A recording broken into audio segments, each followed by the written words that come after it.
네, 1월 벌리뉴스 전국 자담회 시작하겠습니다. 2차 북미 정상회담이 조금 가시화되면서 이런저런 논의가 되고 있는데요. 예전 같으면은 모든 언론들과 관심들이 여기에 집중됐을 것인데 최근에는 그러지 못한 것 같습니다.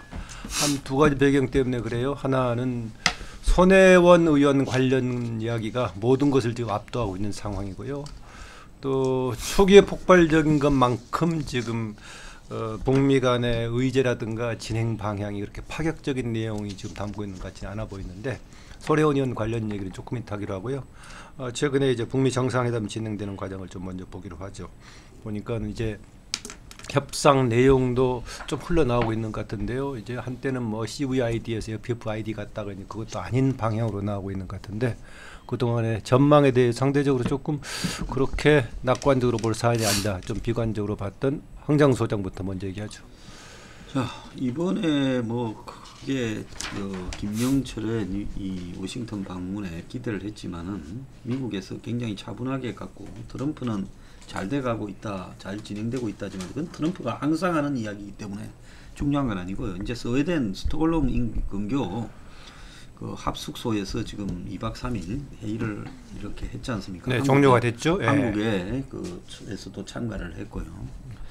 그래서 이제 거기에서 이 나온 부분이 이제 위로 올라가서 결재를 받아야 되는데 어쨌든 실무자 선에서는 일정하게 이 좀 러프한 수준의 합의를 했을 수는 있다고 봅니다. 그거는 일단 미국은 한국의 문재인 정부에서 강력하게 주장했던 ICBM의 그 폐기 내지는 반출 부분에 대해서는 우리는 별 관심 없다. 그건 미국이 기술적으로 북한의 ICBM에 대해서 전부 격추할 수 있다라고 보기 때문에 우리는 중요한 게 ICBM이 아니라 핵 동결 또 내지는 기존에 있는 핵의 시설의 폐기 이런 부분이 이제 핵심이다. 그래서 미국이 최근에 미국 안에서도 비핵화를 사실상 포기했다라는 이야기가 많이 나오고 있고 저도 개인적으로 미국이 비핵화를 포기했다고 봅니다. 그럼 비핵화를 포기했으면 미국은 어떻게 하는 거냐? 그걸 보고 좀 상징적인 수준의 핵무기를 보유한 채 더 이상은 개발하거나 만들거나 쇼를 하지 마라라는 쪽으로 가는 부분인데요. 그런 부분에서 보자면 북한이 최소한 핵무기를 미래핵이라고 부르는 핵 관련 이 연료, 그 다음에 핵 관련 시설 이런 부분들을 동결해서 더 안 만든다라는 부분에 대해서 미국에 보여주는 거 그걸 입증해서 네. 사찰 검증해 주는 게 중요하고요.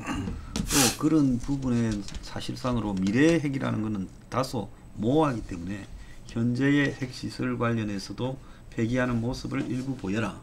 그래서 그게 이제 영변 핵시설 폐기 및 검증 이 두 가지가 미국이 요구하는 걸로 보이고요.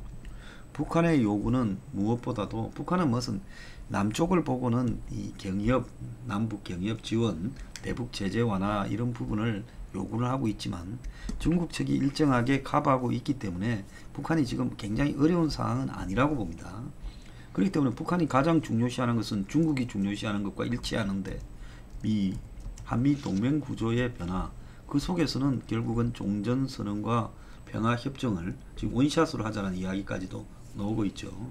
그 부분을 북한이 가장 크게 둘 거고 또 트럼프의 입장에서는 또 다른 선물이 한국 측에는 방위비 분담을 올리고 또 미국 국민들한테는 세금을 절약하겠다고 하고 그게 트럼프의 주 요구니까 항상 그 다음에 북한 측에는 주한미군을 뺐다 하기 이렇게 세 가지 관점에서 사용할 수 있는 주한미군의 일부 감축을 선물로 던질 가능성도 있다고 봅니다. 그래서 2사단 1여단 4,500명을 7월 달에 이제 순환 근무 때 빼고 안 보내는 거죠. 그러면 한국에는 실제로 전투 부대는 없이 지원 부대만 24,000명이 있게 되는 거죠.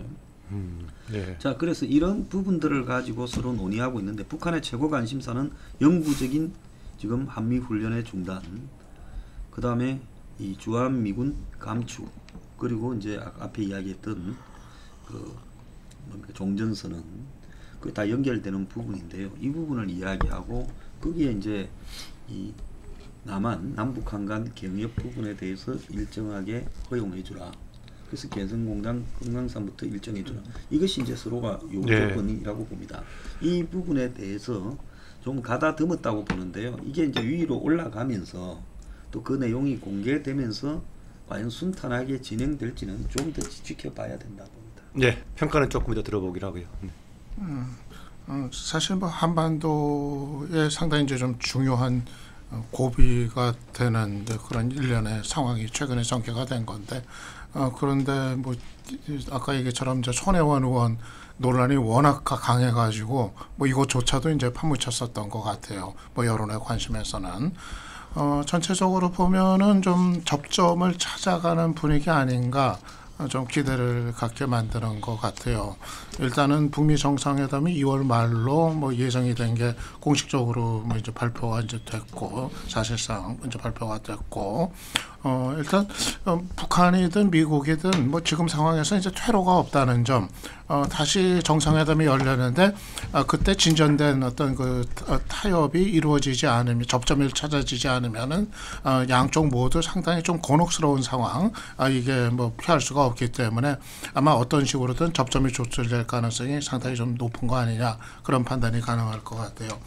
그리고 이번에 그 사전 그 실무회담이 스웨덴에서 열린 거 여기에 한국까지도 공식적으로 참여를 했다는 거 그래서 우리 정부가 일종의 이제 중재 역할을 하고 북한과 미국 간의 어떤 그 사흘 간의 좀 더 그 밀도 있는 협상이 이제 가능했다는 점 그래서 아마 정상회담을 앞두고서 비핵화 조치 그리고 비핵화에 상응하는 또 미국의 조치 아마 이런 것이 이전과는 다르게 대단히 구체적이고 좀 밀도 있고 집중적으로 그렇게 좀 이루어진 것 같다 하는 그런 판단이 가능할 것 같아요. 예. 그리고 마침 지난번에 그 김정은 위원장이 시진핑 중국에 갔을 때 그때 또 이제 상당히 이제 과감한 비핵화 조치 가능성 이런 거를 또 얘기했다는 또 보도들도 있고 그러기 때문에 아마 북한 같은 경우도 이번에 다시 정상회담이 열리면은 상당히 과감한 비핵화 조치를 내놓을 가능성이 좀 높아진 거로 판단이 되고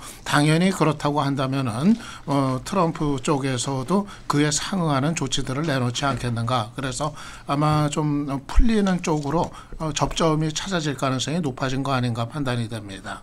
지금 이도훈 병어본부장이 참여한 3자 간의 지금 스톡홀름 회의를 보고 보니까는 우리 역할이 상당히 하고 있다라고 평가하시네요.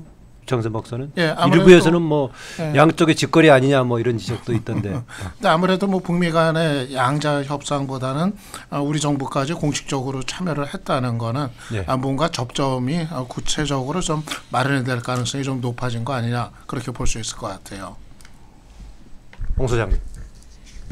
이 남북 이 비핵화 협상은 두 가지 요인으로 볼 수가 있는데 하나는 그 협상을 타결할 수밖에 없는 주변 외부적인 경제적인 요인들 이런 문제가 하나 있고 또 하나는 각 국가의 정치 지도자들의 처한 이 상황 두 가지 요인으로 볼 수가 있는데 경제적 요인으로 보면은 이 남북은 말할 것도 없고 지금 북미 간에도 그렇고 중국과 미국 간의 무역 전쟁하는 당사자 간의 그 상황에서도 그렇고 어떤 형태로든 이 북미 간의 이 핵 문제는 타결을 해야 될 시점에 와가 있다. 물론 거기에 더해서 미중 간의 무역 협상도 지금 타결을 해야 될 시점에 와가 있다. 그리고 이 시점에 있어서는 더 절박한 쪽은 중국과 북한이라는 걸 내가 누누이 이야기하는 거고요. 근데 이제 이 타협하는 과정에서 이 김정은 국방위원장 그리고 이 트럼프가 어떤 이 정치적 계산이나 여러 가지 협상을 하는 그 방향을 어떻게 잡느냐가 관건이 될 것 같습니다. 지금 상황에서 뭐 이 외부적 요인 특히 경제적인 문제가 지금 거의 이런 거의 한계 상황에 왔는데 황 소장님은 지금 북한이 중국과의 뒷문이 열려 있고 거래가 있어서 버틸 수 있다고 하지만 그는 제가 볼 때는 당분간 정도 버틸 수 있는 것이지 이 북한의 체제를 유지할 수 있을 정도의 수준은 아니다. 지속적으로 그것이 가능한 것도 아니라고 보는 거고요. 그래서 제가 볼 때는 아마 먼저 김정은 국방위원장이 되고 이 미국이 받아들일 수 있는 어느 정도의 수준의 정도는 그게 성의가 될는지는 모르겠어도 어느 정도의 안을 제시를 할 가능성이 있고 그렇게 된다면은 이 미국도 그 안을 충분히 검토를 하는 단계까지 와가 있지 않는가. 그러니까 그것이 최종 전략적 판단은 이 지도자들이 어떻게 그 결정 내리는지는 제가 잘 모르겠습니다. 예. 네, 지금 이 북미 간의 사전 협상을 놓고 볼 때는 거의 타결을 할 수 있는 의지 수준에 대해서 거의 접근을 하고 있는 것 같지 않나는 그렇게 보여집니다. 예. 이제 뭐 협상 타결의 결과가 갖는 의미에 대해서는 다양한 해석이 가능하겠지만은 일단 홍 수장님은 협상 타결의 관점에서 봤을 때 상당히 지금 근접해 있는 상황 같다라고 보고 있네요. 네, 김능구 대표. 제가 이제 지난달에 한반도 평화 프로세스에 2월 말까지는 뭔가 또 새로운 전기가 마련될 것이다. 돼야 된다라고 했었죠. 또 될 것이다. 됐어요? 네, 당일론과 함께 또 될 것이라는 예상도 했었는데 그때 주요 근거는 북한이 아니라 미국이었어요.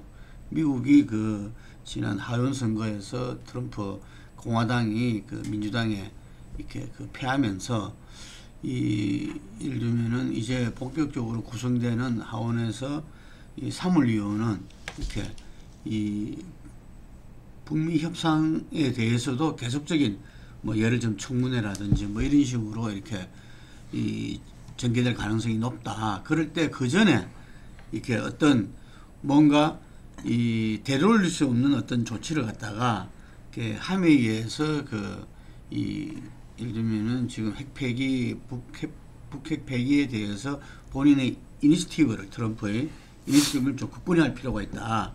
그게 이제 주요 근거였는데 하여간 지금 정확한 일시와 그 장소 발표는 안 됐지만 어떤 고위급 회담과 트럼프 만남을 김명철 트럼프 만남을 통해 가지고 제2차 북미 정상회담이 2월 말이다.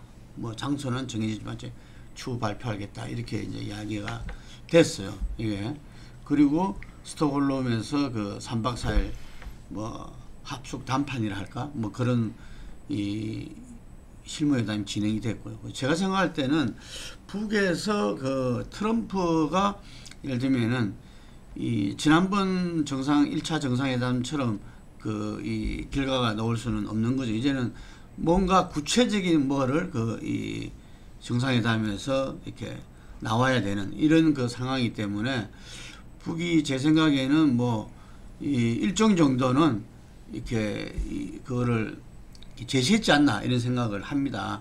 그래서 이 비핵화에 있어 가지고 지금 미국에서는 북이 지금 또 핵을 만들고 있다 이런 이 문제 제기가 많지 않습니까? 이게 그래서 그 부분에 대해서 좀 명확하게 핵실험 생산 뭐 이런 부분들에 대해서는 이렇게 사실상 중단했다.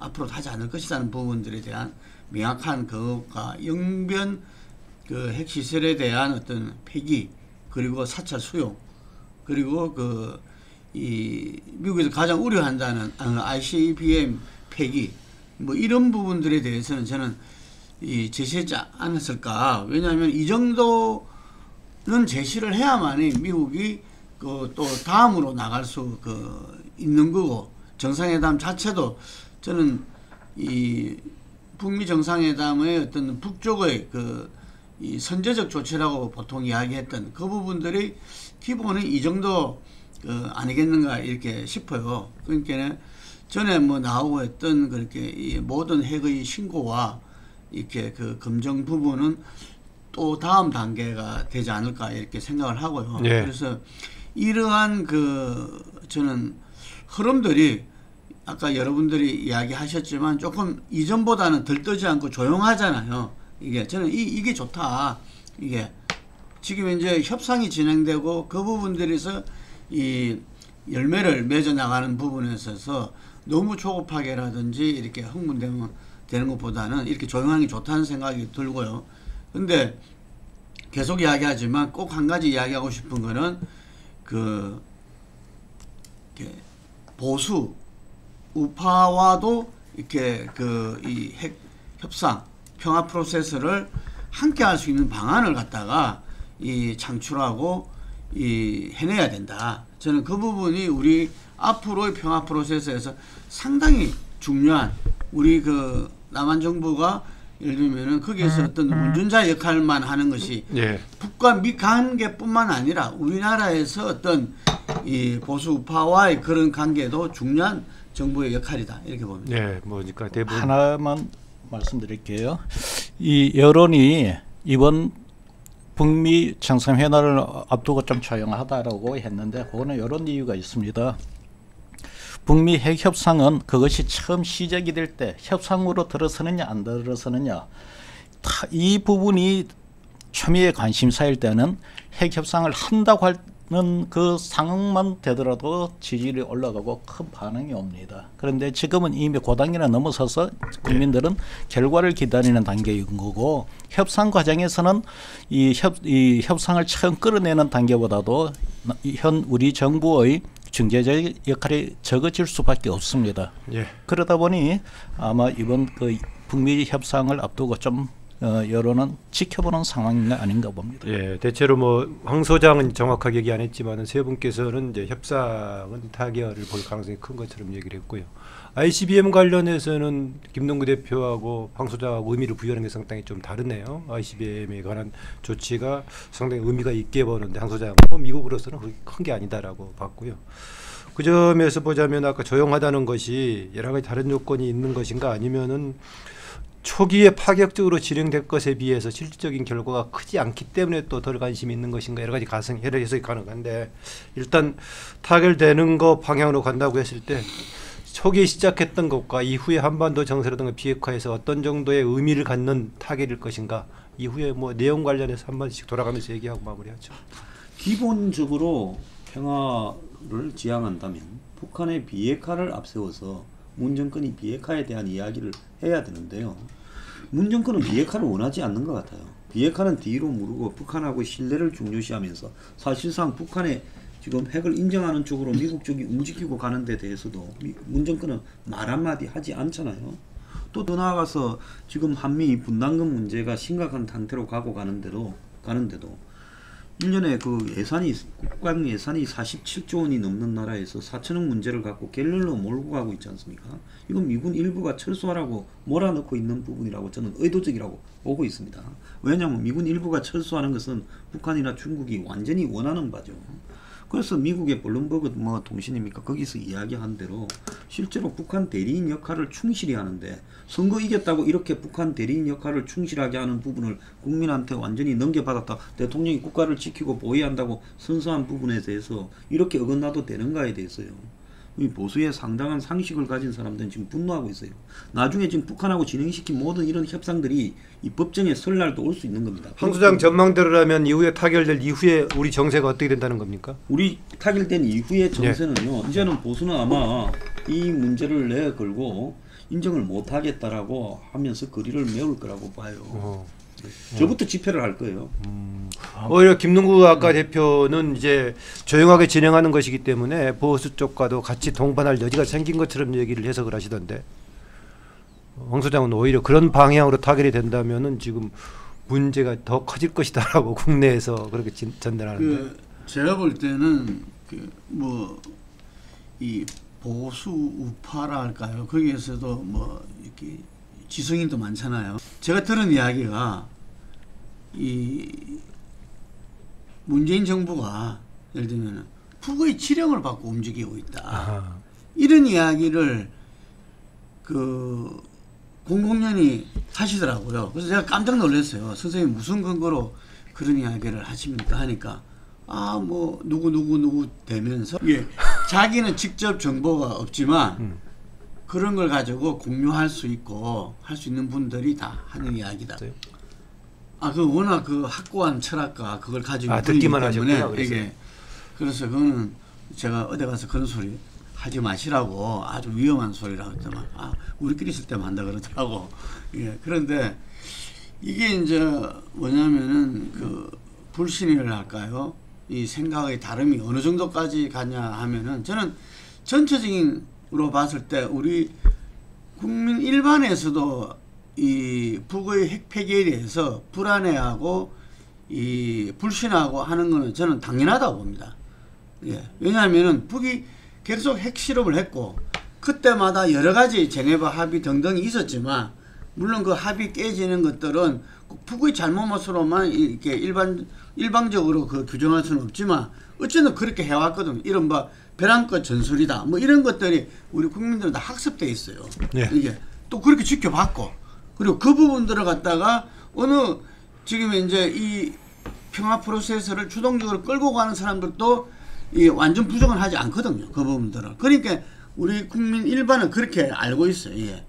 예. 그러니까 북에 대해서 자기들이 이제 뭐 말한 대로 제재 압박이 심하게 가니까 도저히 나라를 운영할 수 없으니까 저렇게 나오는 거다. 그런데 절대로 핵 폐기는 안 할 거다. 그게 핵이 북의 어떤 건데, 그래서 사실상 핵 보유를 이렇게 또 이렇게 노련한 그런 이 협상력을 가지고 살 거 아니냐. 저는 네. 이런 게 좀 많이 깔려 있다고 봐요. 이게. 그래서 아까 강 소장이 이야기한 대로 핵 비핵화에 대해서 이야기 안 하고 계속 남북 관계의 어떤 경협이라든지 이런 것들 신뢰 이야기만 이 문재인 정부가 하고 있다.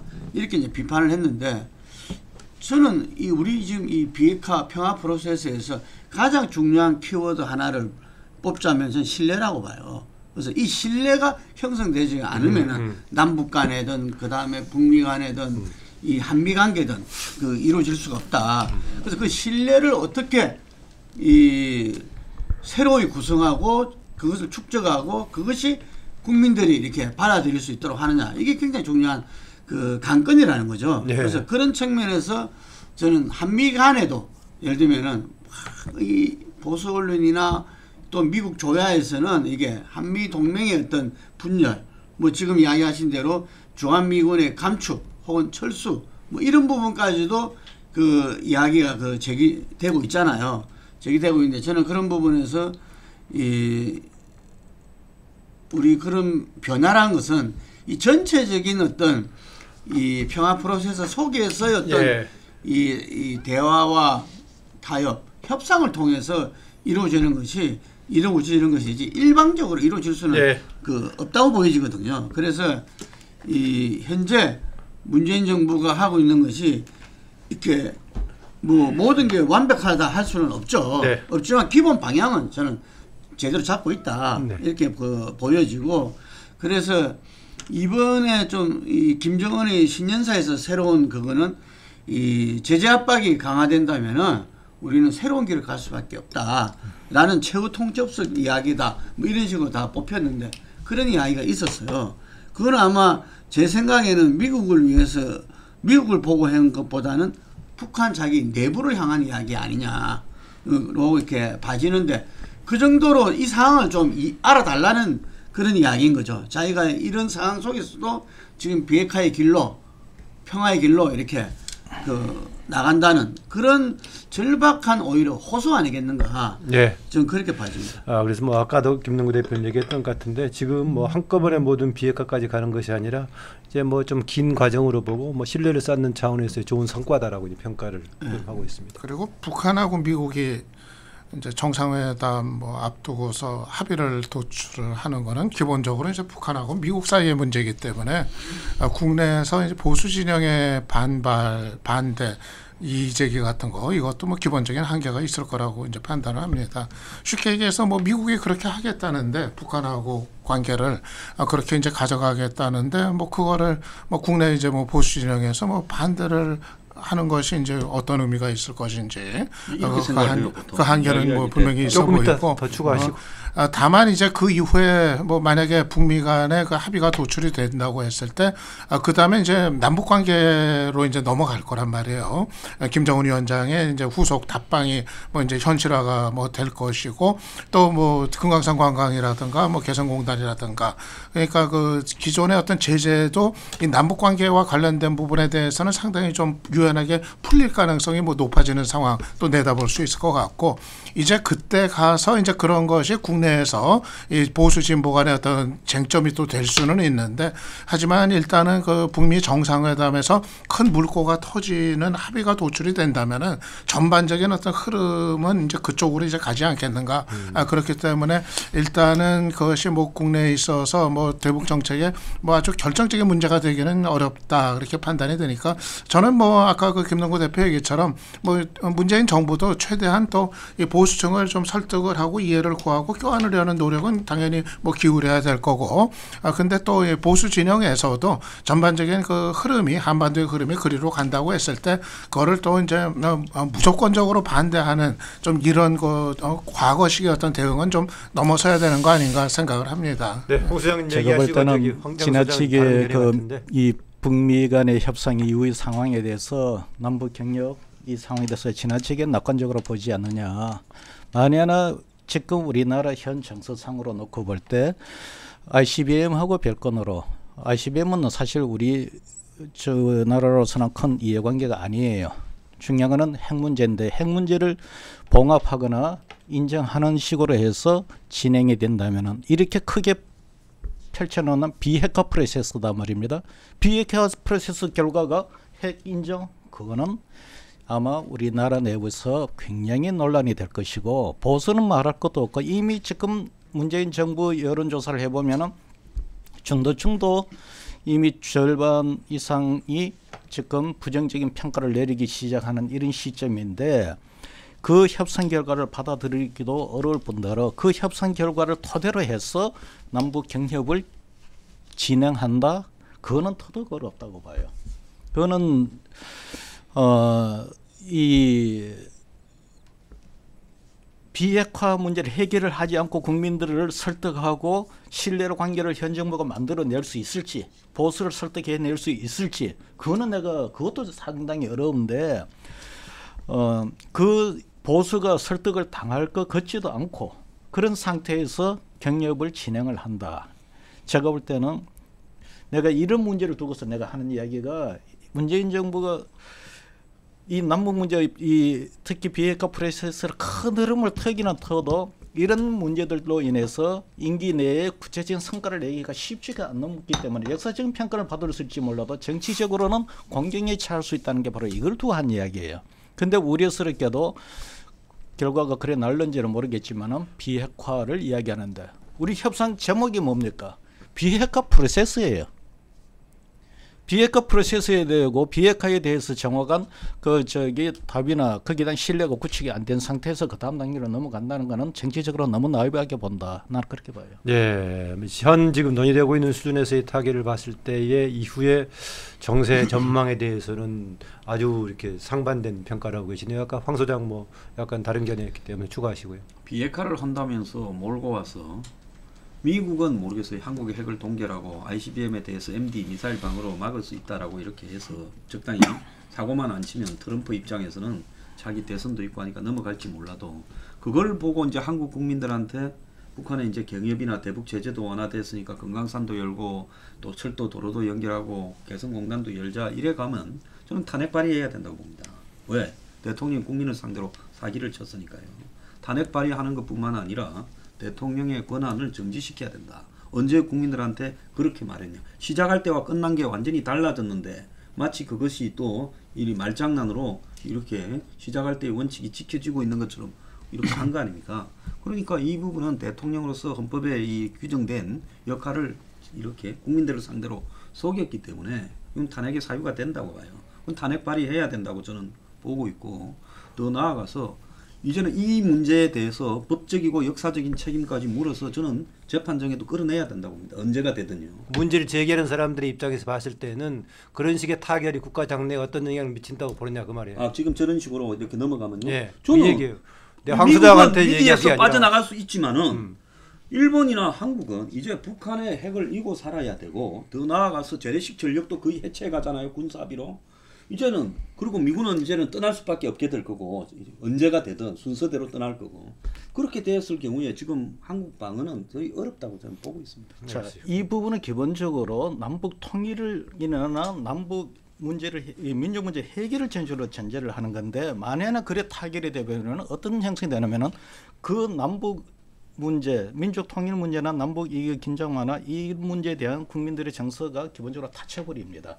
닫혀버리고 이 탄핵까지는 갈지는 모르겠는데 제가 볼 때는 이런 정서가 어떨 겁니다. 이제 북하고 나하고 따로 살자. 통일해서 뭘 필요하냐. 따로 살지.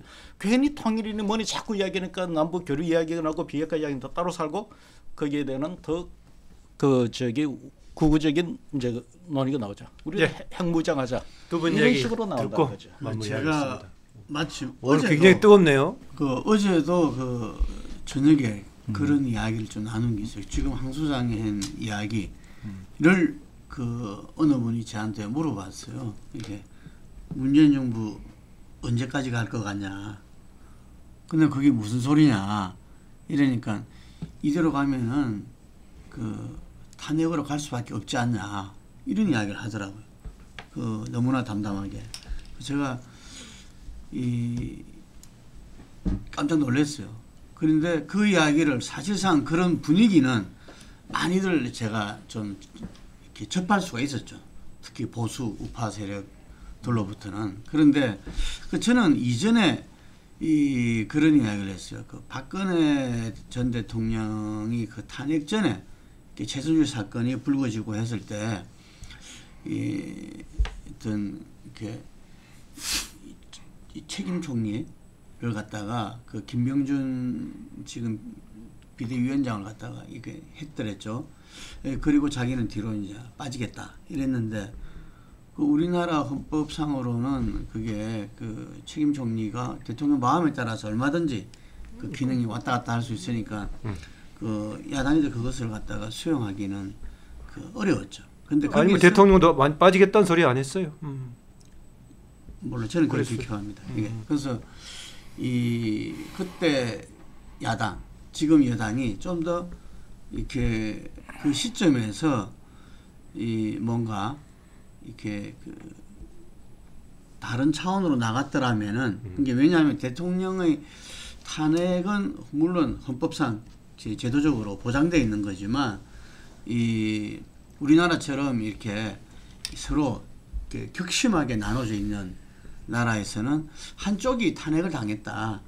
그러면은 누구도 이런 게 당연히 생길 수밖에 없어요.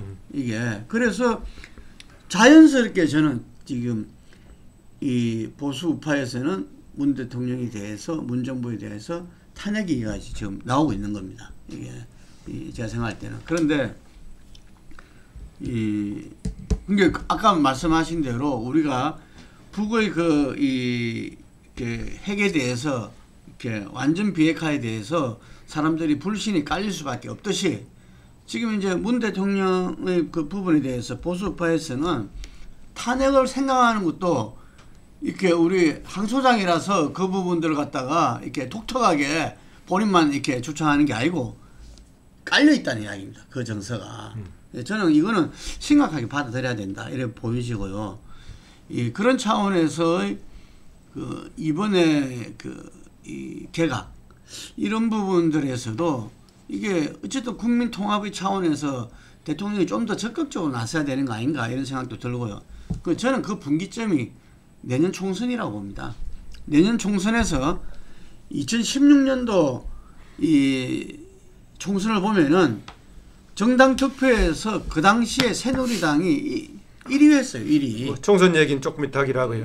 네. 그렇기 때문에 1위 했지만 참패로 이게 규정됐고 의석수에서 그 해가지고. 근데 결국 그것이 국회 탄핵으로 갈 수 있는 이 원동력이 됐던 거죠. 예. 그래서 내년 총선이 굉장히 중요하다는 이야기는 그 전에 예를 들면 비핵화면 비핵화, 경제면 경제 이런 부분들에 대해서 이 문재인 정부가 국민들로부터 신뢰를 국권이 해나가지 않는다면은 저는 상당히 그런 위험한 그 순간도 올 수 있다고 봅니다. 예, 얼마나 현실성이 있나 모르겠지만은 문재인 정부가 개각 등에서 포용적이고 통합적인 전략을 하고 경제 정책도 새롭게 해야 된다.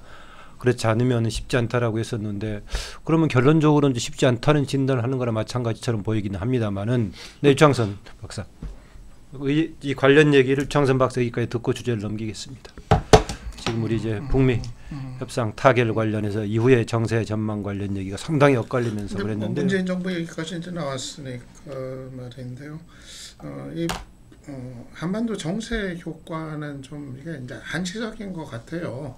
앞으로 또 이제 예상을 해볼 수 있는 게 이제 북미 정상회담 열리고 거기서 모종여단 합의가 도출되고 김정은 위원장 답방으로 연결되고 남북 교류가 이제 풀리고 아마 그러면은 이제 문재인 대통령 지지율이 이제 다시 상당히 이제 껑충 이제 상승을 할 거고 아하. 그 효과 때문에 그래서 아마 올해 이제 상반기 정도는 이제 물론 이제 그 북미 회담이 이제 열쇠를 주고 있는 건데 거기서 어느 정도 진전된 합의가 나오면은 뭐 상반기 이제 몇 달 정도는 문재인 대통령이 그 효과를 좀 누리지 않겠는가 그렇게 예상해 볼 수 있을 것 같아요.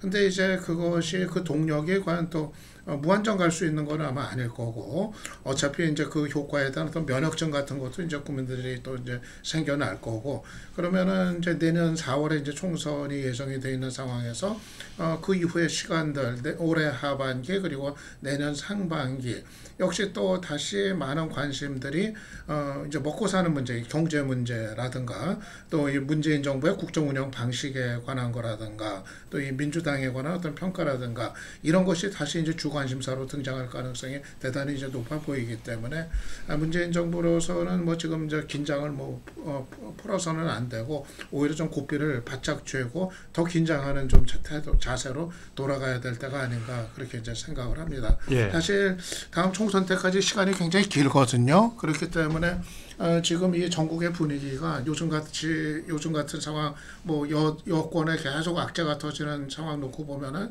전국의 분위기가 정말 어떻게 갈지 이게 뭐 예측을 뭐 불허하는 상황이기 때문에 아마 문재인 정부가 좀 길게 보고서 상당히 좀 긴장을 해야 될 때다 하는 생각은 좀 같습니다. 예, 손혜원 의원 관련 주제를 다루려고 했었는데 문재인 정부 전반에 대한 얘기가 나왔기 때문에 그걸 짚어보고 좀 가도록 하죠. 아까 바로 이후에 어쨌든 간에 북미 간의 타결 이후의 상황에 대한 진단이 굉장히 서로 이제 엇갈리는 그런 쪽이었는데 유창근 박사는 일단 타결되면 그게 반대쪽의 의견보다는 뭔가 긍정적인 효과로 지지가 상당히 일시적으로 오를 거다라고 봤었는데 예, 일단 지금 이제 형식상으로 3년 차가 진행이 되고 있는데요. 문재인 정부 최근의 상황 계속 이제 뭐 지지도 같은 것도 그 상태에서 계속 조금 움직이는 정도인데 이후에 지금 움직임에 대한 현실적인 전망, 과제를 포함했으면 얘기 좀 하시죠. 일단 지지율을 한번 보지요. 문재인 대통령 지지율이 50% 저는 오면서 몇 차례 제가 말씀드립니다만 50%를 유지하느냐, 긍부정이 역전되느냐. 예. 그다음 대통령 지지 그 득표율을 이하로 떨어지느냐. 요 세 단계에서 나누어서 볼 필요가 있겠다. 12월 말 한때 긍정 평가보다도 부정 평가가 나온 적가 한 1, 2주 정도가 있었어요. 네, 있었죠. 그 이후는 지금 이제 다시 긍정 평가가 부정 평가보다도 조금 더 앞서는 예. 이런 여론조사가 좀 더 많이 나오고 있습니다. 그러나 역시 그것도 50% 지지율을 넘어서지는 못하고 있습니다. 50% 지지율을 넘어서지 못하는 상태에서 긍정 평가가 부정 평가보다도 간신히 지금 높게 나오고 있다. 그런데 지금 이 지지율은 어떻게 보면은 그 비핵화 프로세스 그 과정에서 마지막 클라이막스 단계에 와 있는 이 단계에서 이루어지고 있는 거고 지지율 그 내용에서도 보면은 50대 지지율이 긍정 지지율보다도 부정 지지율이 더 높습니다.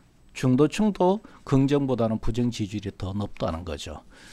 과거에는 40대가 캐스팅 보트 역할을 한다고 하지만 실은 지금은 인구가 고령화되는 과정에서 캐스팅 보트 역할을 하는 게 50대입니다. 지금 50대가 캐스팅 보트 역할을 하는데 이 현 정부 출범에 가장 큰 역할을 했던 이 50대가 지금 긍부정이 돼서 절반 이렇게 와 있다는 겁니다. 그러면 이 50대가 향후 현 정부에 대해서 뭘 제일 중요하게 볼 것인가? 제가 볼 때는 그거는 경제라고 봅니다. 예. 경제가 어떻게 정책을 펴나가고 이 성과를 낼 것인지 사실은 지금쯤 성과가 나왔어야 됐던 부분인데 설사 얼마나 더 유예 기간을 주고 어떤 결과가 나와야 될지. 그런데 여기 아까 지금까지 이야기되어 있는 남북 문제가 묘하게 물려서 비핵화에 대해서 어느 정도 신뢰할 만한 비핵화가 되든가 아니면 그 프로세스에 대해서 신뢰할 만한 결과가 나오면은 모르겠는데 그 부분에서 국민들이 생각하는 것보다도 기대치가 낮은 상태에서 이 타결이 되고 경제가 어려운 상황에서 북한 경협 문제가 진행이 되어버릴 경우는 이 경제 문제가 더 크게 폭발을 해버릴 수가 있다는 겁니다. 그러면 잘못하면 다음 총선에서 이 경협 문제가 북한 경협 문제 이것이 다음 총선 최대 쟁점이 되어버릴 수가 있습니다.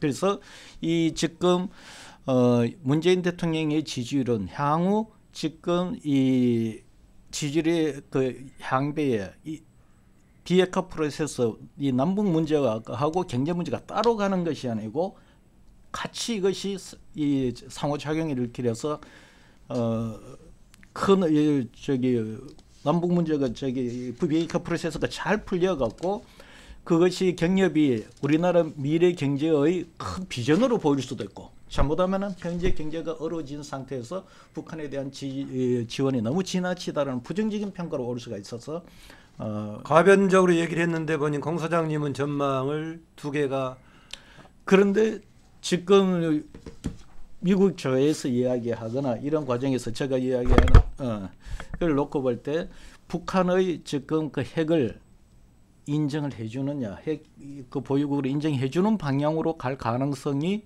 지금 이 나오는 조짐이 우려스럽다는 거죠. 근데 그것이 그래 될지 안 될지는 나는 지금 그것까지 그거 말고 다른 뭔가 문재인 정부가 국민의 긍정적인 에너지를 같이 모을 수 있는 다른 변수는 없을까요?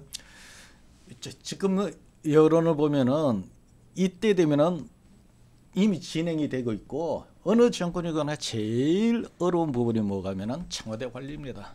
청와대 관리인데 이미 지금 문재인 정부는 터져버렸어요.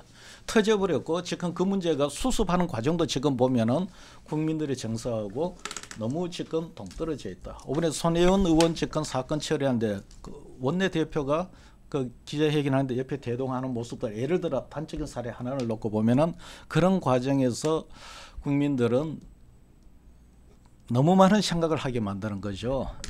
지금 이 과정에서 불행하게도 야당이 지금 긁어 넘어 들어오는 것이 근거가 있는지 없는지는 저는 모르겠습니다만은 이 단순한 그 여권 인사의 문제가 아니고 지금 소위 말하는 그 로얄 패밀리 가족 이야기가 지금 등장을 하는 것까지 왔는데 앞으로 이런 사태가 더 발생을 한다면은 굉장히 어려운 상황이다.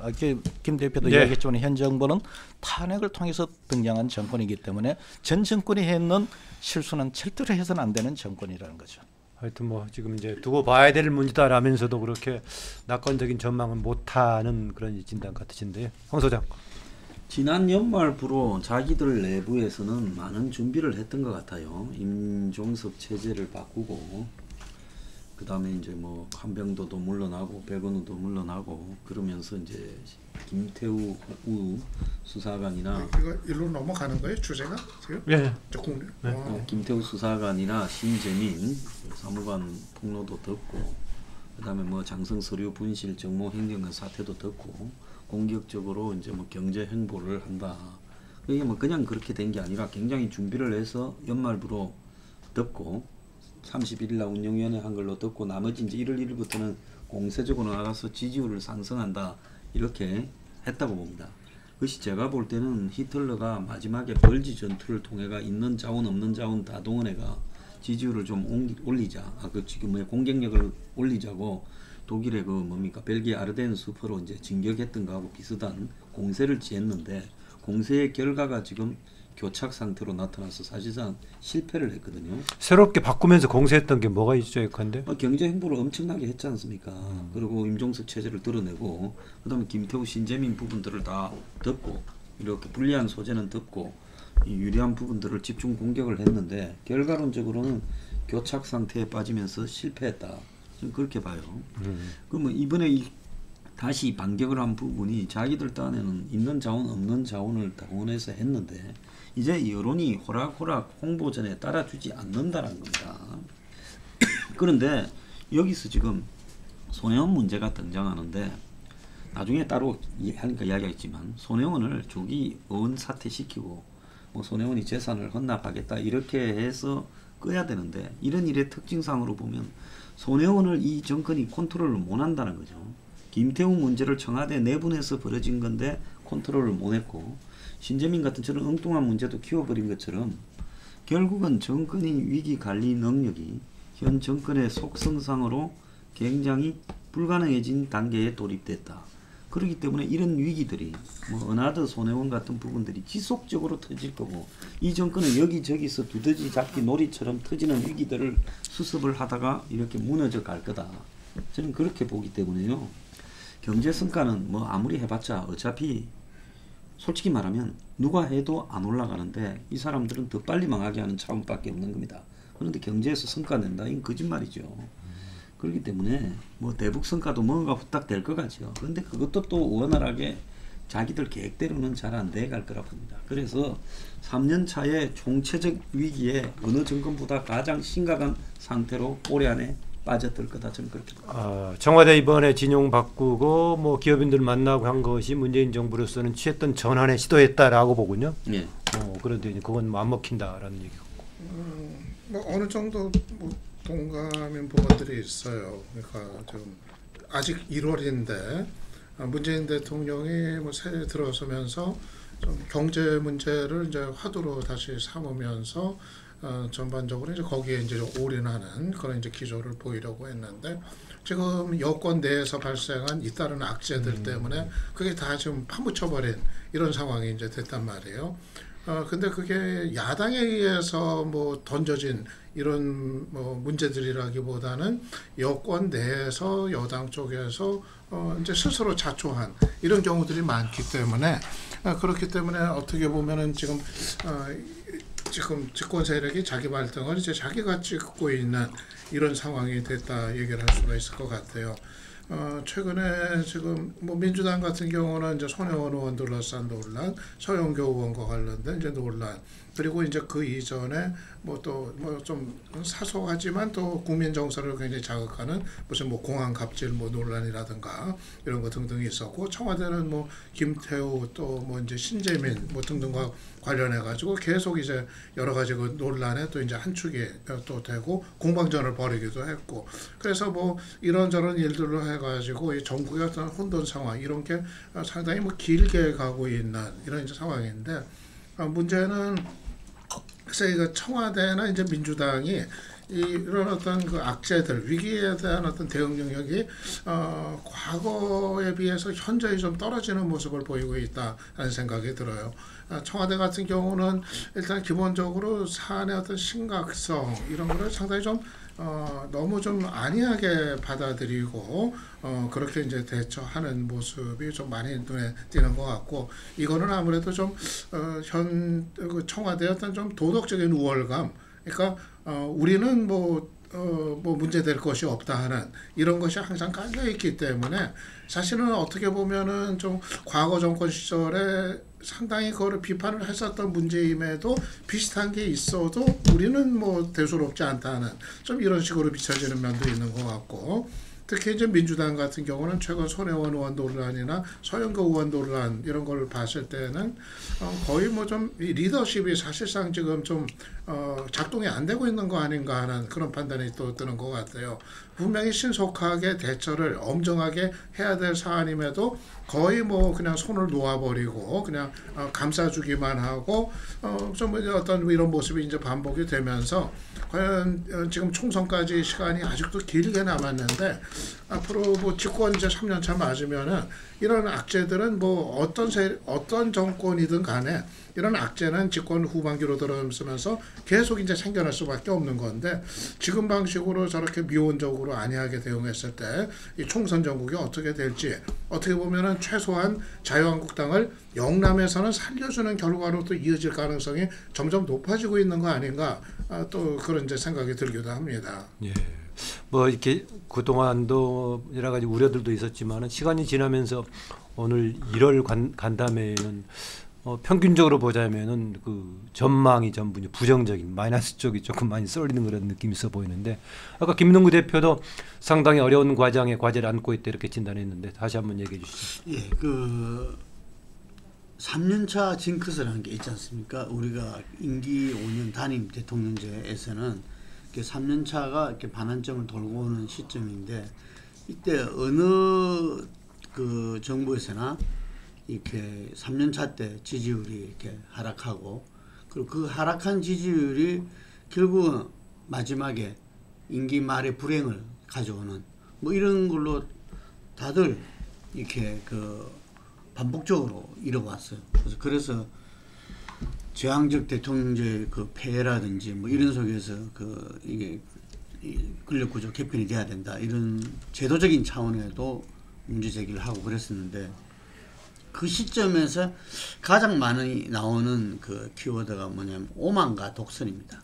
집권 세력의 그 집권 세력의 어떤 오만과 독선에 대해서 언론들에서 문제제기되고 야당에서 문제제기됐을 때 그거를 어떻게 대응해 나가느냐, 극복해 나가느냐가 아주 중요한 거죠. 역대 정권에 비춰봤을 때 현재 문재인 정부의 오만과 독선은 어떤 상황이라고 보십니까? 문재인 대통령을 이 국정 운영 능력은 모르겠지만 선하다, 이렇게 착하다, 그래서 겸손하다, 이런 이야기들이 주였잖아요. 그래서 지난 대선 때는 2017년도에는 상당히 또 국정 운영 능력도 그간에 이렇게 준비된 부분도 보여주고 플러스 알파가 됐지만 기본적으로는 문재인 대통령에 대해서 그런 이 이미지를 이 지지하던 사람이든 지지하는 사람이든 다 갖고 있어요. 그랬는데 그 이후에 예를 들면은 그 작년 초부터 최저임금제에 대한 어떤 이 보수 언론 야당의 문제 제기가 시작되면서부터 그 부분에 저는 대응하는 게 이게 상당히 좀 우려스럽다, 이런 그 느낌을 가졌거든요. 이게 새로운 경제 패러다임을 만들어내겠다. 그래서 그 세 가지 어떤 기본적인 어떤 경제 정책의 틀을 가지고 나가는데, 나중에 거기 있는 분들도 다 공감했지만 인정했지만 최저임금제에 대해서 당장에 나타날 어떤 여러 가지 모습들에 대해서 미리 준비하고 대비를 못했다는 것은 자명한 사실이었는데, 그 당시에 그런 문제 제기가 있을 때 그것을 갖다가 반대를 위한 반대로만 규정해버리고 하는 모습이 저는 오만의 어떤 그림자가 보이기 시작했던 거죠. 예를 들어서. 그리고 그러면서 투톱을 인사를 할 때 역시 그 부분을 봤을 때도 노무현 대통령도 똑같이 지금 2년 차인가요? 그때 그런 문제가 됐을 때 그래도 시장이 바라는 문제 제기에 어떤 그 부분에 하답하는 인사를 했더랬어요. 투톱을. 그런데 이번 투톱 인사는 그렇지 않았다, 이런 생각이 들고요. 지금 올 초에 신년 기자 간담회에서도 그런 이야기가 있잖아요. 이게 그래서 이런 코드 인사 이런 부분들이 어떤 면에서는 본인들이 아니면 안 된다 라는 어떤 철학과 마인드가 공유되었기 때문에 그러한다고 보여지거든요. 네. 그래서 이 부분들이 이렇게 이번 개각을 통해서 저는 아주 지금 절체절명의 과제라 봐요. 개각 조만간 있을 건가요? 설 이후에 있다 그러잖아요. 그럼 만약에 그렇게 안 되면 어떻게 되는 거예요? 그렇게 안 되면 굉장히 이제 끝인가요? 힘들어질 수밖에 없죠. 끝은 또 기한은 또 있잖아요. 예를 들어서 저는 또 연말에 어떤 또 그런 게 있지만 어쨌든 간에 이번 개각에서 뭐 지금 한 7, 8명 선이 된다고 이낙연 총리가 이렇게 얼핏 이렇게 그런 걸 비춰주신 모양인데, 저는 어떤 측면에서는 총리까지도 한번 이렇게 바꿀 정도로 바꿔야 될 정도의 어떤 지금 상황이다. 이게 이 민심의 어떤 그 전환을 위해서는. 근데 그건 아마 지금 생각하지 않은 것 같고, 저는 그냥 장관 개각이라도 좀 이렇게 그런 하여튼 그러니까 모습을 보여야 된다. 그러니까 포용 통합하는 쪽으로 개각이 있어야 된다라는 얘기였었죠. 계속해서 문제 제기에 대한 수용하는 어떤 김 사장님이 지금 현 정부의 국정 운영 방식을 이야기를 하는데, 이제 말씀하시기를 뭐 오만 독선에 모이는 모습이 뭐냐. 그러면서 내가 지금 잠시 생각을 해봐요. 그럼 과거 정권하고 달라야 된다. 그러면 예를 들어서 과거 정권의 운영 방식에서 제일 많이 비판받았던 게 청와대 중심 국정 운영입니다. 그러면 현 정부가 그게 바뀌었냐? 지금 내가 여기 앉아서 요 상황을 이야기하면서 내가 잠시 지금 생각해 보는데, 국무위원들, 장관들 이름이 떠오르는 사람이 없어요. 총리 이름 정도는 기억이 나고, 나머지 경제부총리가 얼마 전에 저희 뭐 임명을 했는데 홍남기인가요? 그 외에는 내가 지금 머릿속에 장관 이름이 아무도 지금 안 떠올라요. 내가 그래도 뭐 강경화, 김현미 안 떠오르세요? 그런 이야기하면 이제 떠오르는데 제가 갑자기 떠오를까 잘 안 떠올라요. 네. 무슨 이야기가 하면은요. 현 정부는 과거 정권이나 현 정부가 마찬가지로 모든 것이 청와대 주도로 정권이 이루어진다. 현 그 헌법을 바꾸지 않더라도 국회의 묘미를 살려서 많은 사람들이 많은 그걸 내려서 이 행정체제나 이런 걸 활용을 했는데 그러면 이야기해요. 또 안에는 장관한테 권한을 주면은 관료한테 다 쌓여갖고 계획이 이루어지지 않는다라고 이야기를 하지만 그거를 할 수 있는 장관을 임명을 해야죠. 결국은 현 정부가 화를 자초하는 것이 그런 데 대한 우려로 청와대 중심으로 국정을 우려갖고 청와대 내에서도 지금 보면은 이 밖에서 보건대 그 집권 인적 구성 요소가 다양하거나 포용적인 스타일이 아니었단 말입니다. 그러다 보니까 현재 이런 어떤 화를 지금 자초한 면이 있다는 겁니다. 그래서 지금 거기다가 이제 청와대 중심으로 가다 보니까 대통령의 모든 정책을 직접 발표하는 형식이 되어 버립니다.